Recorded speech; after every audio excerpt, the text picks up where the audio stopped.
so I'm live on all platforms. Hello, everyone. Welcome, welcome. If you're an immigration attorney or a law firm owner, today's session is going to completely shift how you think about lead management and conversion. So, let me ask you something. Have you ever had a lead who seemed super interested on a call and they sounded like they were ready to move forward, but then you never heard from them again? But here's the kicker, you never followed up with them either. So now both of you are sitting there ghosting each other and the opportunity disappears. If this happened to you, drop me in the chat. This happens way more often than you think. But every time it does, you're leaving thousands of dollars on the table. So today we're going to break into three game changing steps. We're going to break it down into three game changing steps. So the first step would be how to engage your leads before the consultation to prevent ghosting and no shows, how to close the deal on the call, while on the call, and creating a high converting follow up process, and how to maintain relationships with leads you don't convert immediately.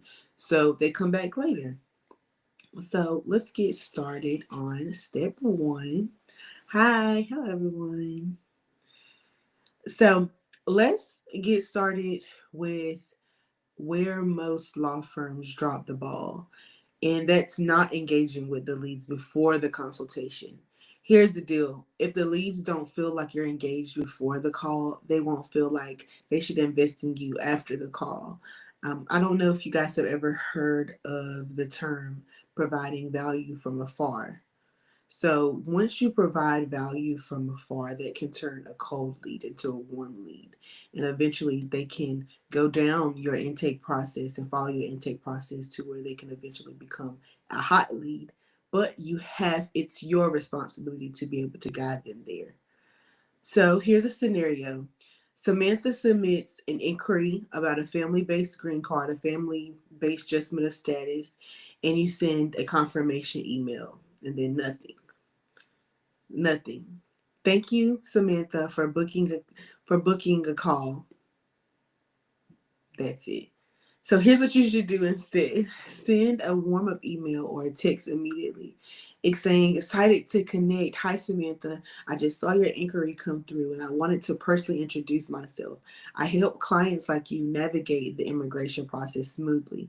Before we meet, here's a quick success story from a past client in a similar situation. You can insert a review and say, looking forward to our chat. What a lot of people don't necessarily realize is when you are speaking from authority, or you're helping people, or you're serving people in some type of capacity, they view you as an authority, they view you as their guide. So once you're providing value from afar, whether it be on your social media, your blog, any content that you produce, or even with your reviews that you may produce, it's warming them up to be able to trust you. And so when you book a call with them, and provide them just a basic confirmation email, that's just like, okay, automated thank you. That's it. It's like, okay, it may not be warming them up the way that you would like for them to be warmed up before your call. And like I said, once leads see you as an authority and see you as how you can best serve them and solve their problem, it's like they kind of view you not as a celebrity. I don't think that's the best way to say it, but they see you as some figure that can help transform their life. More than a celebrity, because really, like, okay, celebrities really transform our lives outside of like the value that they bring. But I'm like, in terms of us meeting them, you know what? They may can. Some celebrities can. But however, in terms of how they're viewing you as an authority and being able to provide that information, if you provide a personalized message to them, that makes them feel seen, and makes them feel important, makes them feel encouraged to show up to this call, makes them feel motivated, and they'll feel like you're really here to help them and you really care about the services that you have to offer to them. So another thing that you should do is use social proof before the call. So For instance, how I just said, other besides sending like a basic confirmation email, sending them a personalized message saying that you're excited for them to join the call with you, include hi, include a short video of the social proof of the transformation that your firm can bring to them, including testimonials from your past clients that have worked out successfully. So here's how you can prevent no shows with some safeguards. I know one major thing that I learned in law school, you really don't learn too much about being a law firm owner in law school, but one thing I feel like I've heard a lot while being in law school is if you're going to open a firm, charge for consultations. Don't have free consultations unless you have a plan. Unless the free consultation or the free evaluation is trying to determine whether they're an actual qualified lead. But in terms of you exchanging your time and determine whether a lead is qualified, that should not be free. Example, so when people invest, even if it's just a small amount, they show up. That's why many firms charge $100 to $200 per consultation fee. And guess what? Their no-show rates drop dramatically. Also, you can send reminders if you can. For example, with our scenario, Samantha, say, Samantha, looking forward to our call tomorrow. Let me know if you have any specific questions you'd like to discuss. Or even if it's an email, if you don't have the capacity to be able to give them a call beforehand, give them an email or shoot them a text letting them know, hi, I'm excited to meet with you. And here's some things that you can have to feel most prepared for our call. Are you currently charging for your consultations? Type yes or no in the chat. So step 2, close the deal on the call. And also, I want to talk about a follow-up process that you can implement. All right, so now let's talk about the actual consultation. The number one rule of high converting law firms is that they close the deal while on the call. Why? Because most people are likely to commit while speaking to you. The longer they wait after the call, the lower the chances they'll sign up and the lower the chances that you may have the converted client. Here's another scenario. You have a great call with Amir about his asylum case. He sounds interested, nods along, and says, I'll just think about it.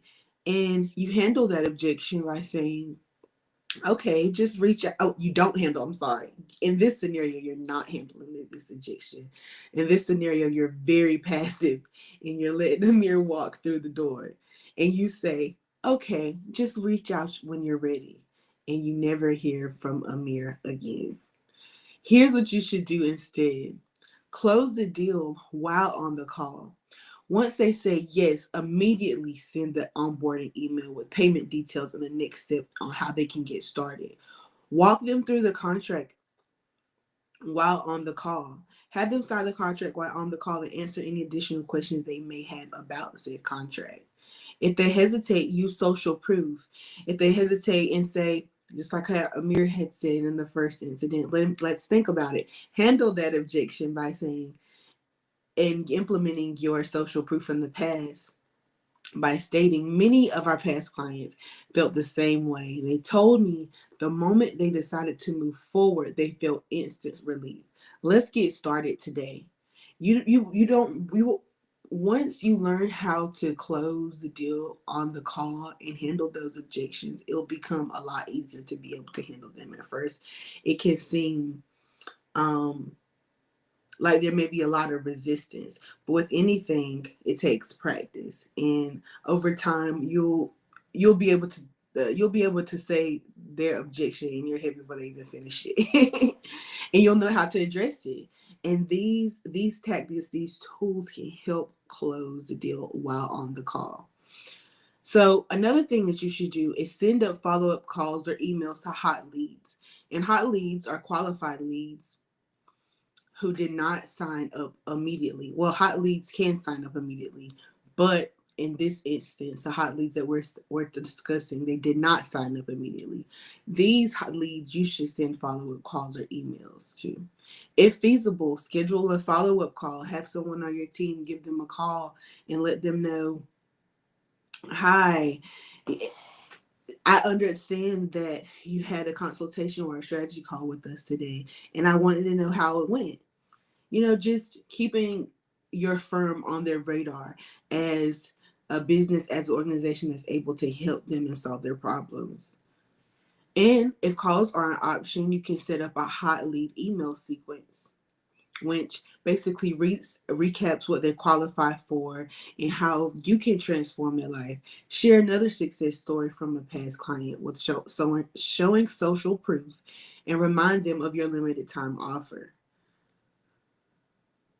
Another way is by sending a post call summary within an hour. If you use, or if not necessarily a post call, or post follow up that is automated.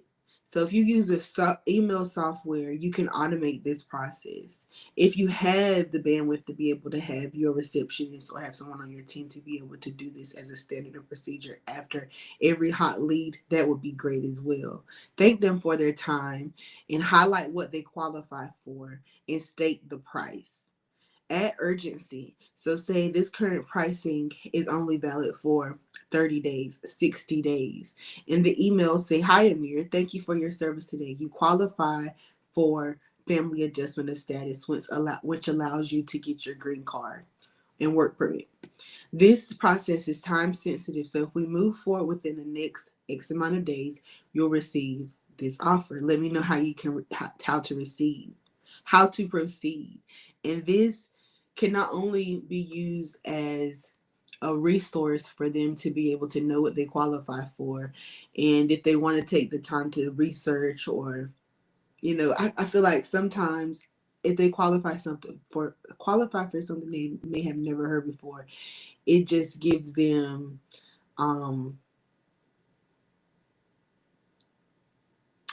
it just calms them down a bit. It just reduces those worries of, maybe I shouldn't apply for this, or what is going to happen, what is this exactly. Even though you may have explained everything on the call with them, right, they still may want to do their own due diligence and do some additional research on the things that they qualify for. Who here has ever had a client say, I need to think about it, and they never came back? Type me in the chat. Step 3. So the step 3 that I will be discussing is maintaining relationships with non-converting clients. So not every lead will convert immediately, and that doesn't mean that they won't return later. So one of my immigration firm clients had a lead who didn't sign up out of their first call, but 6 months later, the same lead returned because they had stayed on the firm's email list and followed their content. This is how you can nurture your leads over time. Providing monthly email updates. These monthly email updates can be a form of content that I was referencing to before that provides them value from afar.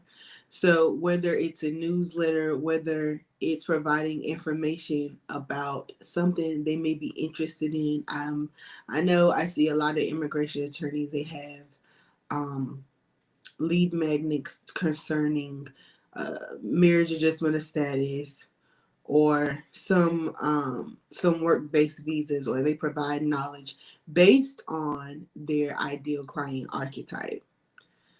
And also another thing you can do is stay active on social media where your clients hang out or your future clients hang out. Go live, engage in their posts, and share testimonials from past clients so they can constantly see that you're the firm that provides the value that they need in their life. And also, you can incorporate re-engagement campaigns every 3 to 6 months.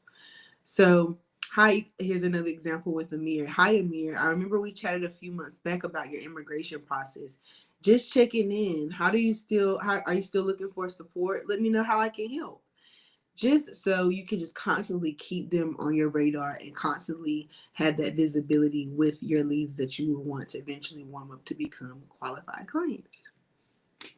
Listen, if you just take one thing from this session today, let it be this: leads need to feel engaged before the call. Follow up isn't just optional, it can really close the deal. And just because a lead didn't convert today doesn't mean they never will. Now, if you're serious about fixing your intake and follow up process, I have a strategy session for you. Click the link in bio and let's build a system that books and closes more clients for your firms. Thank you so much for joining my live, and I see you on Thursday. Bye.